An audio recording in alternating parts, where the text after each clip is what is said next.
Biofriendly Podcast. It's the Biofriendly Podcast. I mean, obviously, we could do the whole thing. So, should we be doing the whole entire then we could sound like NPR hosts. This is the way we're supposed to be doing. This is probably why I get in trouble, because I get too far away from the microphone. Yeah, but like normal radio But we're also hosts. doing television.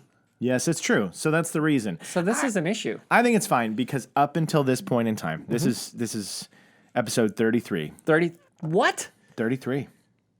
What 30? I didn't ever think I would do 33 of anything. Well, this is the last one. So if I'm dead tomorrow, you'll all know why. Yes, we'll all know why. No, this is the 33rd episode, and we have never had from any listeners complaints not being able to hear us. So I don't think that's any of our... Okay. We've I mean, had- they call in every once in a while. They call in during the show, Yep. and if there's any feedback that we get from our fans, it's that we just stay too much on target We are so focused on the topic. on the subject material. They just say, "I just wish you guys could kind of stray from the path from time to time and guys- just have some fun." If you would be less robotic about your podcast, if you could just relax. Yeah, our biggest critics say what the Biofriendly lacks is laughter. Yes. And yes. Yes. Biofriendly. The entire environment lacks laughter. It does. The whole planet lacks laughter. And I think that, It's a good tongue twister. It is. Lacks laughter. Lacks laughter. yeah, bring the laughter back to the environment. Yeah. That's our next. Oh, are we adding that to the tags? I think we have to. I mean, we've nailed them every week, so we might as well throw a few more into We the. don't ever get it wrong. What was it? So what was it? What did you just say? Bringing the laughter back to the environment. Bringing the laughter back to the environment. Okay, we'll go for it. I don't know. We'll try. We'll try. Unless Let's there's a see how- better way to phrase it. You No, know? I think that's good. Yeah. Bringing the laughter back to the Or environment. is it just laughter? Should Bringing- we say the or laughter? I don't see. Bringing laughter. This is what happens. This is what happens when you and I are working on an episode of Good Cops. Is we start to obsess over every damn syllable. That's true. We are working on an episode of Good Cops. We, for listeners who don't know us, we have content on the interwebs, and we made two seasons of a show called Good Cops, and we're kind of back in that world again. Yeah, we were challenged recently by a fan of that show to make a Halloween special. Right. And unbeknownst to all of us, we accepted. Yes. And we haven't made a Good Cops episode in about 5 years. We made like a one-off Halloween special like 5 years ago. Right. So but we this have is not a little done bit, a little bit more. This is a little better than the like our one-off Halloween specials are normally we just grab a camera, run outside with our pants off, and see what happens. Right. Right. Exactly. And this is This is the whole gang. The whole team is coming back. yeah, which is great because we have no time to do this. So getting all the help from everyone has been wonderful. It has been wonderful. And so we've got our heads are in the environment and in the Good Cops universe. So at any point in time, we could arrest somebody during the podcast. It's quite possible. And if that happens, you can't blame us. You can't. Blame Nikki and Sledge. Because we're good cops. Yeah. And we have part of our costume on right now because we both have mustaches. Yes, we do. We do. We're going full environmental hipster. You That's and I, right. With our beards. That's right. There needs to be an eco Good Cops episode. I really think there needs to be one. Oh my gosh! See, the good cops could save the environment. They could be. Why wouldn't they save the environment? I would. I think that they love the planet for sure. I mean, of course they love the planet. They live on it. They live. Let me ask you a question. Why wouldn't somebody love the planet they live on? Well, that's a good question for today's topic this Oh, week. is it? What a good segue, Noel. Well, we're actually going to do kind of a, we haven't done this before, I don't think. I think maybe we did a circle back one time for Earth Day, but we're going to kind of circle back to the whole climate strike thing because it's still happening. It's still going on. This is still... We're still striking? Yeah, everybody's still striking. No, and actually, I have to make a correction for last episode. Okay. I thought that the strike day was the 20th, and then just Canada was making a special 27th day. But it turns out that so when Greta started the movement, it was every Friday. Okay. So the whole point of the climate strike was we're going to do two Fridays. Okay, 2 Fridays. So everybody's supposed to strike again on the 27th. Everybody. I don't believe that it will stop. I think, yeah. I don't believe it will stop. I think that once people get a taste They get a taste. striking on Fridays. Striking on Fridays and skipping school. They just I think might. that they're just going to keep striking every on Friday. striking. So you're telling me that we put all this effort in on striking on Friday. We struck so hard. And here's the thing. They did encourage, on the information I found, and this is why there was some confusion, they encouraged everybody, if you're going to make one, hit the one on the 20th, because it was right before the UN summit on climate change. Right. So they really wanted to make that big, strong statement before that one. And then after that, they're still encouraging you, please continue to strike on the 27th. Environment. If you can get there, get your froyo and come on out and join us. Okay. So, but yeah, they're still going on. Do we have to strike again? This is exhausting. Yeah, it's exhausting. I've decided to strike every day until we solve the climate. It is so much more tiring to strike than to not strike. Well, and I feel like I kind of made fun of Canada for no reason last week. I made fun of Canada for not participating on Friday. I did. No, you didn't. No. Here's the way I think this actually went. Okay. I think that actually Canada was wrong. They were going to do it. Blame Canada. They were going to do it on the 27th without permission. Right. And then after it was done on the 20th, everybody was like, "Man, that was awesome. We totally were striking." And they're like, "Canada's doing it gosh, I should do it again." And then Canada's like, "Hey, hosers, we're doing it on the 27th. We're already way ahead of you guys. We're going to be doing it. Why don't you guys join us? Just make it. Let's just say that we were doing it the whole time." Yeah. Let's do it. And then everybody was like, "Canada knows what's up." Yeah. Yes. They always know what's up. It was always going to be the 27th. And so that's why it's always been the 27th. Brilliant. Because Canada knew all along that the Yankees would follow. They knew it. Yeah. They knew it in their hearts. Yeah. So, but you were right. Yeah. You were right. That it was big. That it was a big strike? Is that what you're going to say? It was a big strike. No, that Canada was wrong. Oh, that was That's right. You were right that Canada was wrong. I'm just kidding. Do we have to add Canada now to our list of people that are boycotting Kentucky us? And else is boycotting? Everybody else who's boycotting us we now. Love Canada. We make the joke. I actually love Canada. I do. How could you not love Canada? Beautiful, beautiful part of the world. Canada's another one of those. How can you not love Canada? No, but another thing I was right about was I said they think it's going to be big. I think this is going to be a big deal. It was a big deal. Really? It was the largest. There's more than just you and me out there. Yes, it was like the largest climate strike ever in the history of anything. So there was, they speculate around 4 million people globally were striking. How come we didn't see anybody? There were a lot of people. They were outside of our building. You didn't go outside. They were like, biofriendly. Oh no, I didn't actually go anywhere. Was that point of the strike? Was that what I was supposed to? We did participate in the strike. We had our sites blocked out and yeah. So, but yeah, if you tried to go to Biofriendly Planet or biofriendly.com on that day, we actually showed, in all seriousness, we did show solidarity. We did a digital strike. Our sites were on strike. Yeah, and you know what we did on the strike day? We worked to save the environment. Yeah, we were here. We were working. Yeah, that's what we do, guys. But it was millions of people, mostly young students from across 185 countries, took to the streets in towns and cities around the world Friday, united across time zones and cultures to participate in the largest climate. I told you my head's in good cop space. Climate protest. Do you know what though? We should protest climate. We should. Right? There's a joke in there somewhere about climate change. Yeah. Climate protest in history to demand urgent action from governments in every sector. I'm sorry to cut off the environment in order to talk about good cops for a second. No, do it. But this is how it goes. If there's one thing we are, it's tangential. Yeah, but worth it. Yeah. The good cops should absolutely get confused about climate change. Climate change? Someone's trying to change crime? How could they make it worse? And then they go into a whole investigation as to what's going on with climate change and how can they like. And he's like climate. He's like, Sledge, what's climate mean? And he's like, well, it's crime, and then there's a little crime, and that's climate. It's climate, and it's causing problems.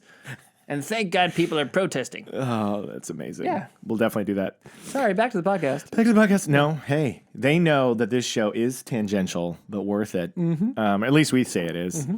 But it was big. It was a big deal. No, a fan said that. Yes. That was a quote from a review by a fan. It was. They didn't say tangential, but worth it. We're not their exact words, so it's not a quote. They said on a post about like, can you recommend environmental podcasts? And they said, this one's tangential, but it's still good. Yeah, but if you can get over that, it's a lot of fun. Yeah. And then we said tangential, but worth it. Yeah. So all around the world, we obviously know about New York and LA and cities around the country, but globally we had, largest demonstrations took place in Berlin, about 270,000, London, 100,000, Australia, about 100,000 protesting in Melbourne.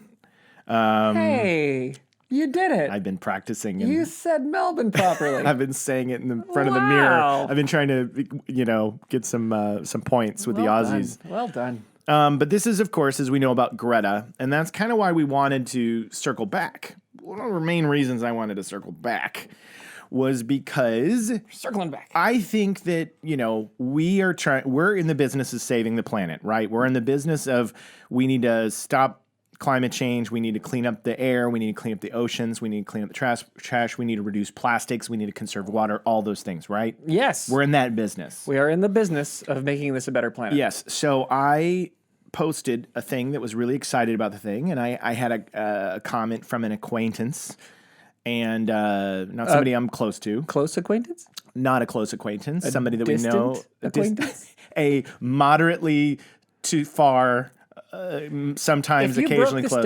If you broke this down in miles, how many miles away is this acquaintance from you? Boy, that's a good question. I don't function much in miles because I live in LA. I'm sorry, kilometers.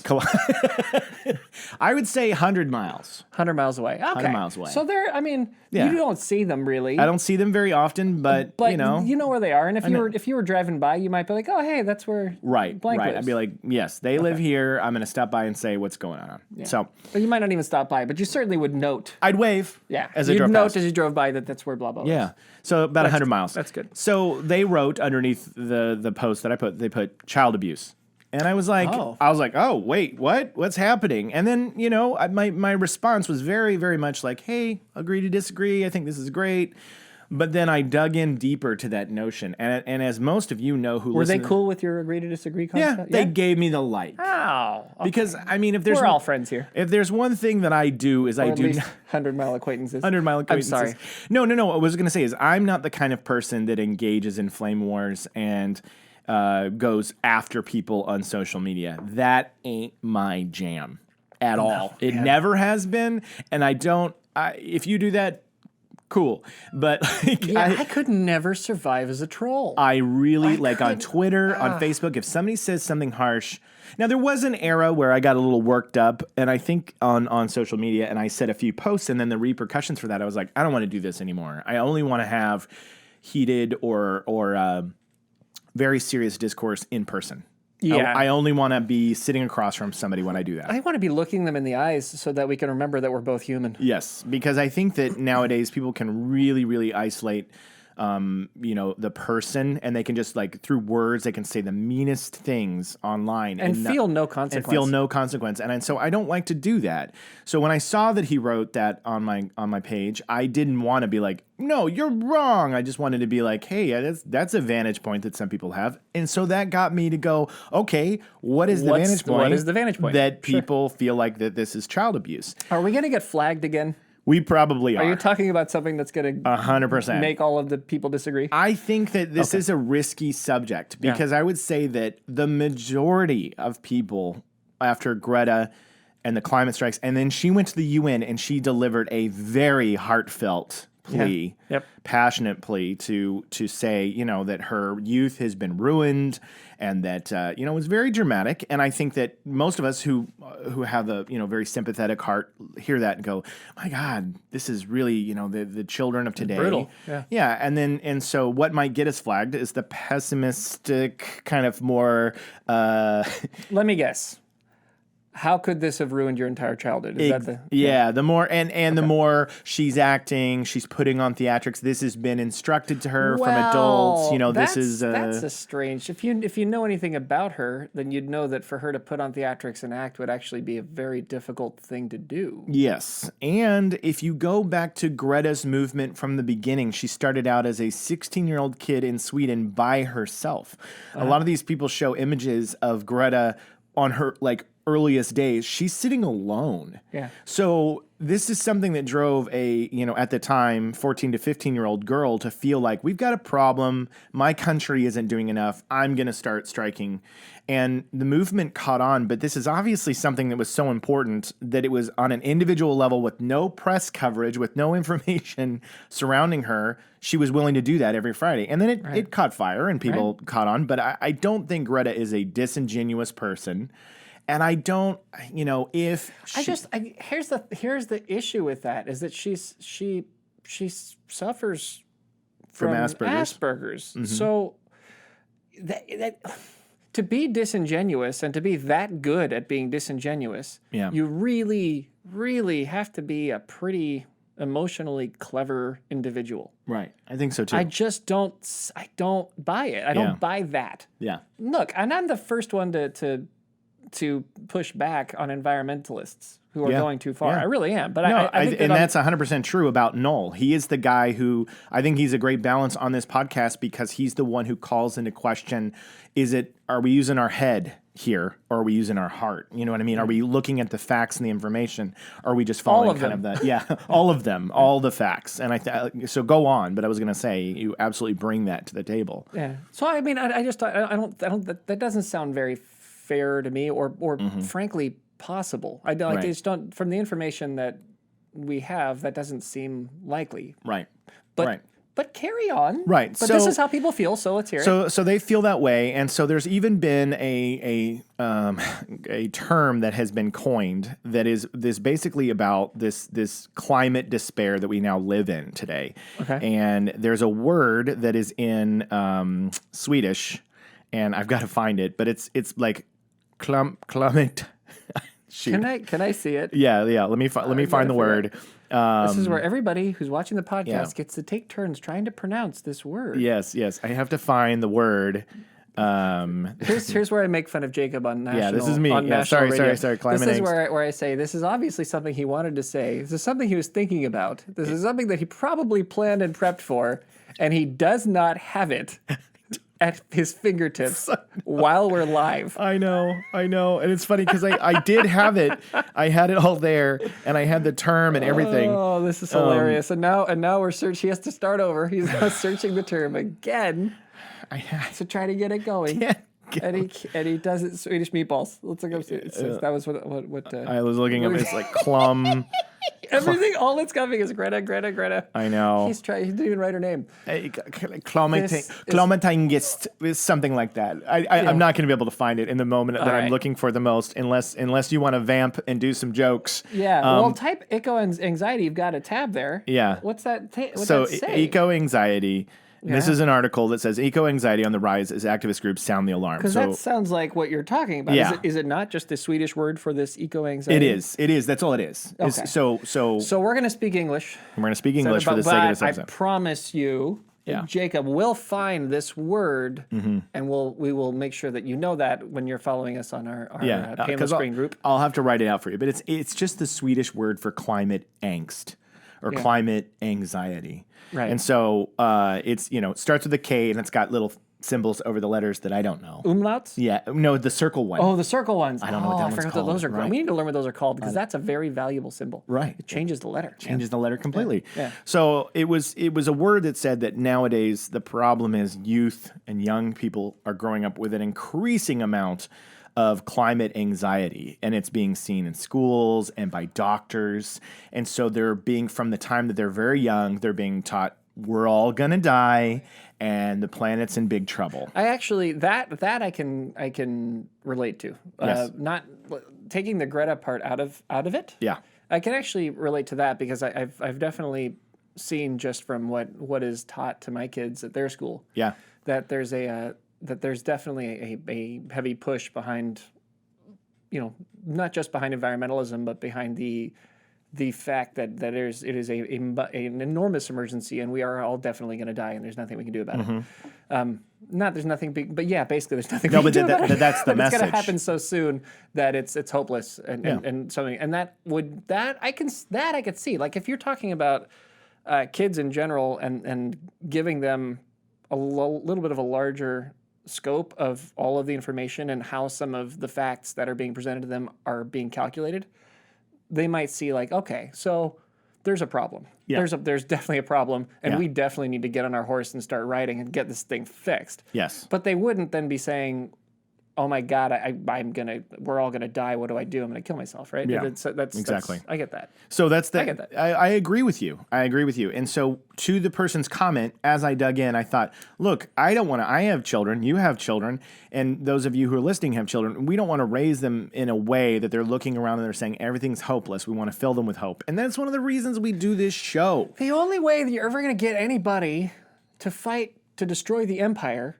is by giving them a new hope. Yeah, you got to give them a hope. You got to give them a goal in sight. And so It's George Lucas 101. Yeah, and I'd like to believe that when I see the climate strikes, when I see the people standing in the streets with the signs, I see hope. And so I think that's why I wanted to talk about it again, is that here's the thing. There's this great cartoon that we shared on the Facebook group that we have, the Painless Green. And I found it. I do have that. I may not have the Swedish word, but I do have the dadgum comic book. But it's basically an image, and it says, and I'll describe it to you guys, and we'll post it again, but it says Climate Summit. And on the wall behind them, on like a PowerPoint presentation, it says energy independence, preserve rainforests, sustainability, green jobs, livable cities, renewables, clean water and air, healthy children. And then somebody stands up from the audience and they say, what if it's a big hoax and we create a better world for nothing? Right. I just belched a little bit after I said that. Well, now we know how you feel about this whole thing. But that, to me, Right. is where we are between the people that say Greta is being manipulated, or we have the young people today are kind of growing up too much with a depressing view of the world. I agree. Let's work on the children's perception, and let's make sure we stick to the facts and what information we know, and not this by 2050 or by 2100 we're all going to be gone. Let's not. We're hearing right now that by 2030 we're all. I know that the numbers are ever changing, and it is this kind of doomsday scenario, and that's not the case. But like you said, it's a problem. We all know it's a problem. You can't wake up today and go, all right, it definitely feels like it's getting hotter. 1, 2, the water's getting hotter, and the Great Barrier Reef is like withering away, and things are happening.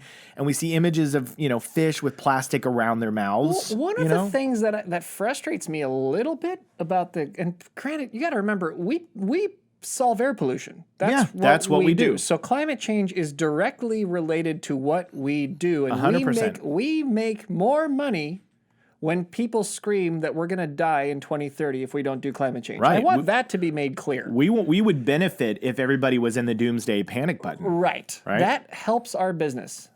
I don't think it helps our planet. Yes. So I want to preface this all by saying that because there is a problem, or we would not be in this business if we didn't think there's a problem. There 100%. is a problem that needs to be solved. And we do this show, we do this business because we believe that there is a problem and it needs to be solved. Right. Yeah.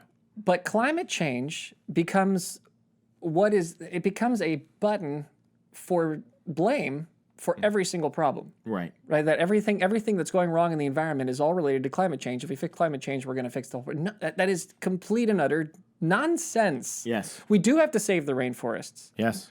But we're not going to save the rainforests by cutting back on global emissions. Not really. Right. Right? Unless you're going to say there's no more burning of rainforests, which the farmers won't listen to. Right. They're going to continue to clear cut the rainforest.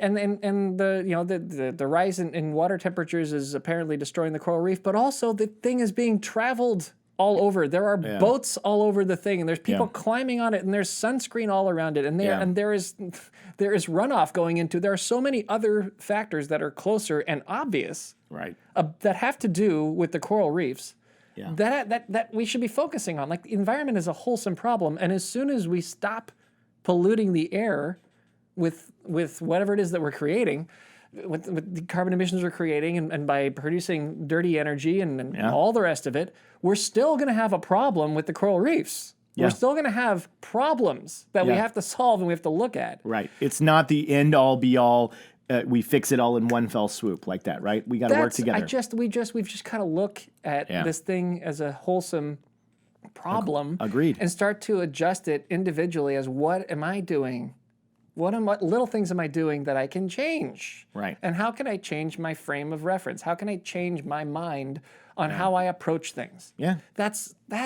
We do that if everybody starts looking at the world that way. Right. We're not going to have environmental problems because people are going to be looking at it the right way. Right.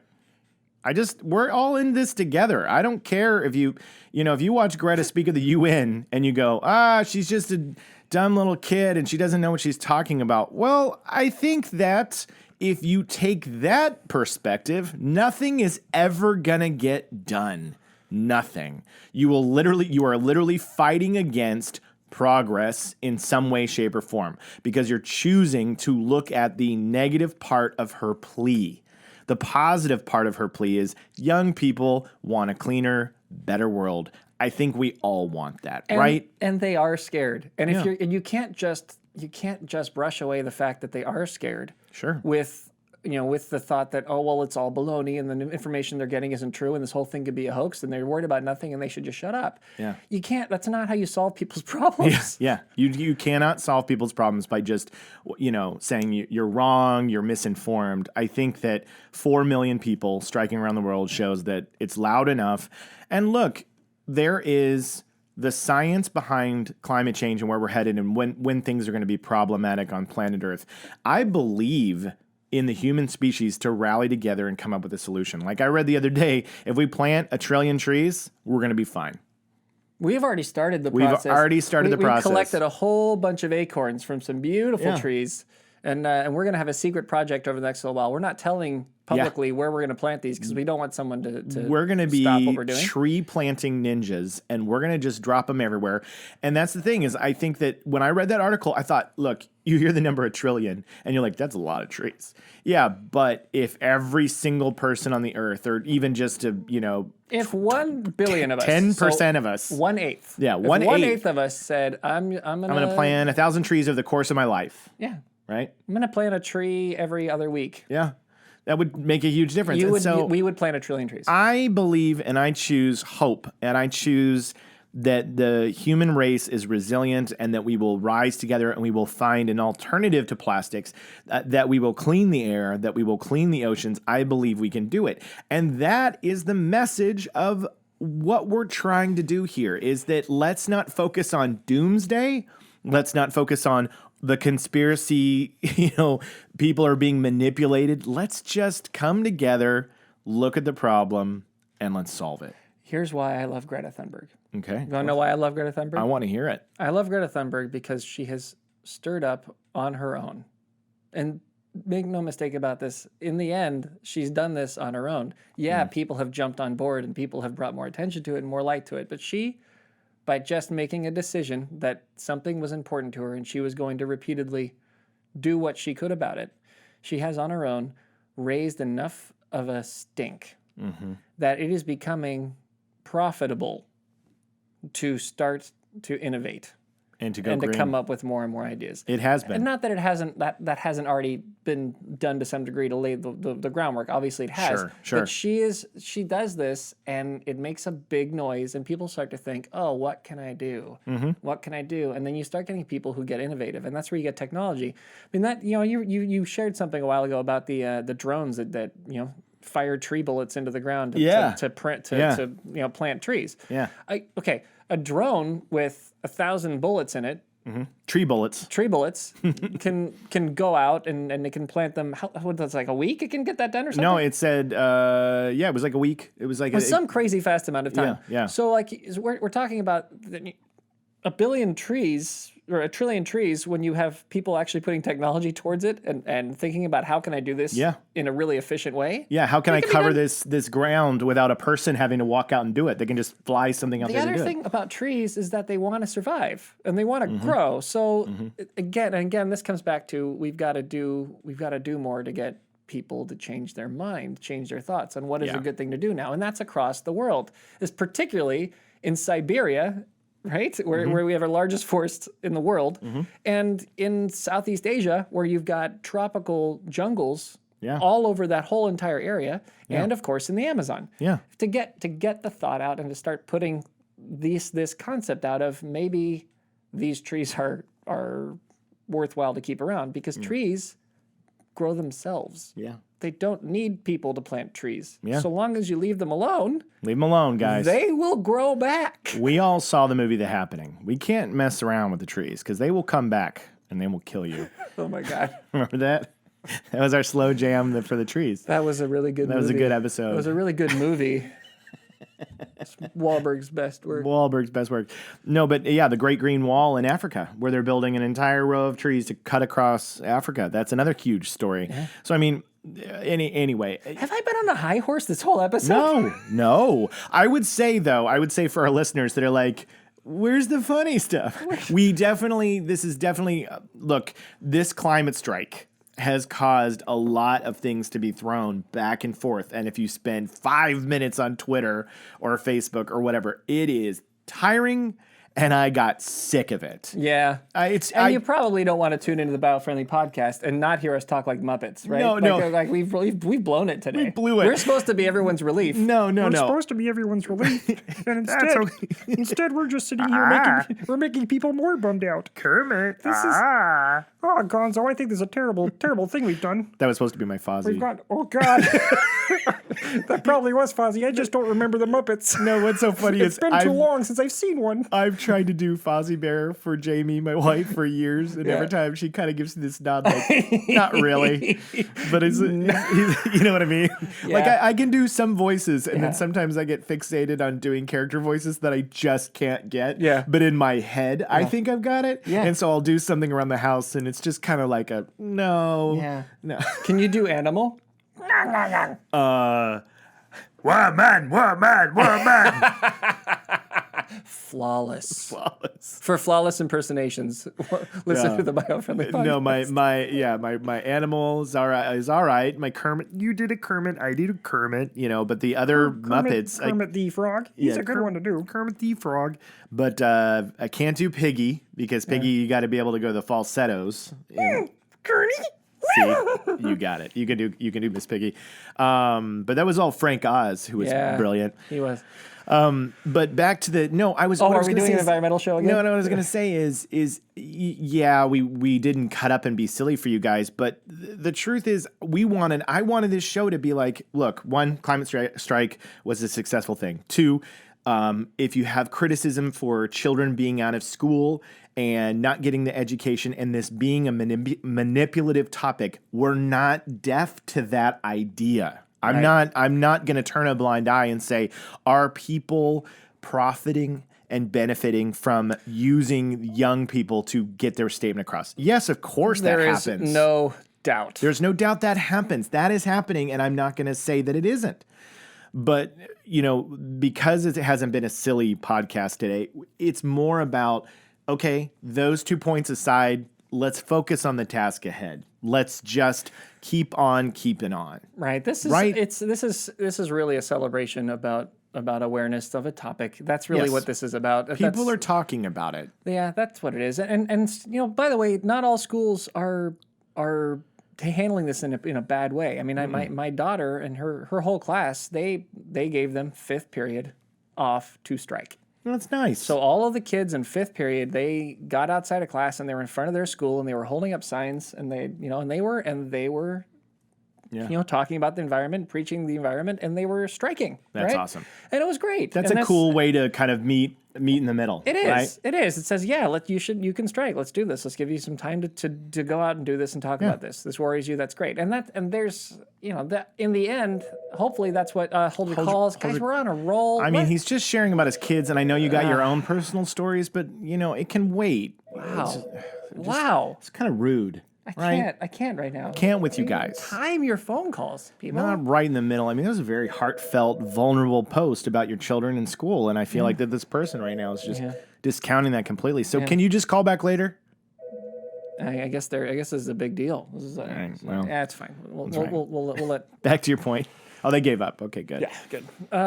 My point is that I think that in the end, this is going to become probably a holiday or something similar. Like there's going to be a climate strike day where we look at the day and we look at what it is that we're doing and what can we do to try to personally do better. Yeah. Or at least I hope so. Yeah. Because in the end that's the only thing that fixes this. It doesn't get fixed by bullying. It doesn't get fixed by yelling at each other on Twitter. It doesn't. It doesn't. It gets fixed by kindly and thoughtfully talking about facts that are pretty true. That they're this is pretty agreeable. If you look at these facts, this is happening.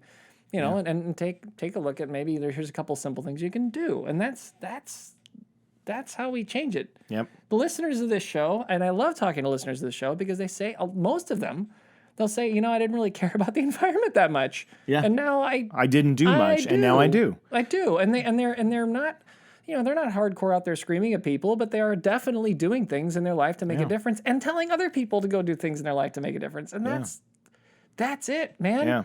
The farmer's not going to burn down the Amazon if his perspective is, this isn't really going to help us long term. Yeah. He's just not. Yeah. And so I would just encourage everybody, if you're listening right now, don't worry about engaging in an online battle over who's right and wrong. Don't worry about it. Just get stuff done. Keep doing what you're doing. Keep on keeping on, because all we can do is work together, come together on this. And I guarantee for those of you that are worried about Greta or these kids, they're going to be fine. They're going to be just fine. First of all, Greta's probably going to win the Nobel Prize.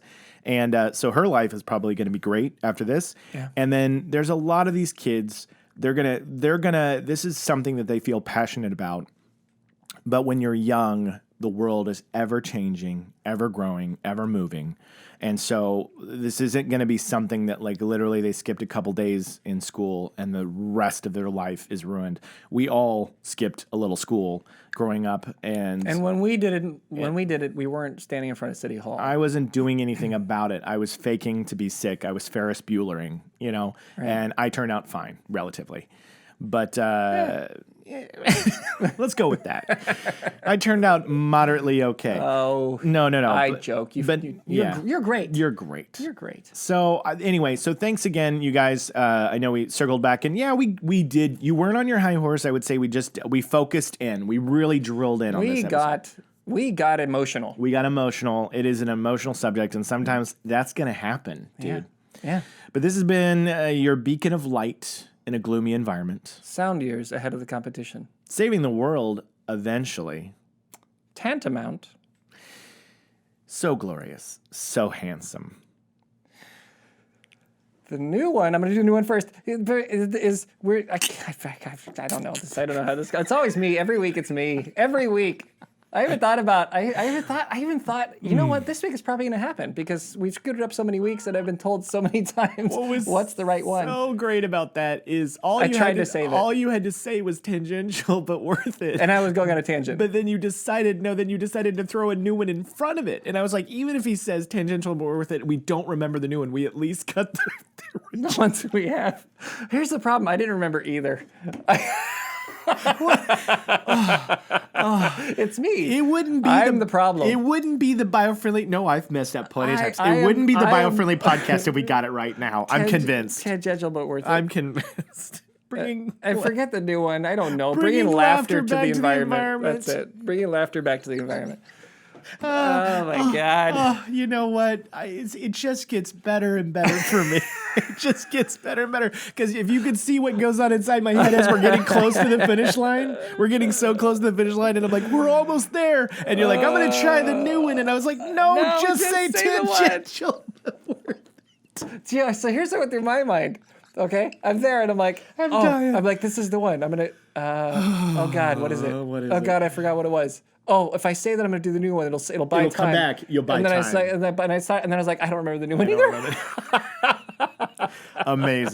Amazing. You know what? I don't care. I think it's great. It's podcast fright. It's podcast. I have podcast. Podcast fright. It's like right when you get to the end, you're like, I know I should know this. I have lines. Thank you, guys. I've been Noel Carroll. I've been Jacob Givens. We never said our names. No, we did right. That's why I had to do it right now. Good thinking. I'm Jacob Givens. And I'm Noel Carroll. We did it twice for good measure. We're the hosts of the Biofriendly podcast. Biofriendly podcast. See you next time. Bye-bye. It's the Biofriendly podcast. It's the Biofriendly podcast.